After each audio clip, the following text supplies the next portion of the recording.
The Kingston scheme it revolves around the station.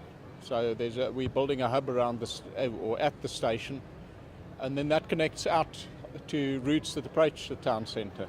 So on those routes, one has to treat them on their merits, where it is appropriate to segregate them, where people are travelling towards their destination.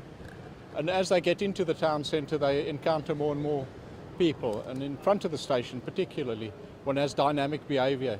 Train stops, discharges 1,000 or maybe a few hundred people. They all come out into the space. So the space goes from empty to full of pedestrians and empty quite quickly again. So, the requirements are quite different, particularly where you've got a relatively low volume of cyclists flowing through there. They're compelled to adapt their behaviour when it's full, and there's no reason to stop them when it's empty. But equally, if you do dedicate space to cyclists in that type of environment, they tend to travel faster through that environment and pose more of a danger to themselves and the pedestrians passing through, because they've got a right to move through there on their segregated space quickly.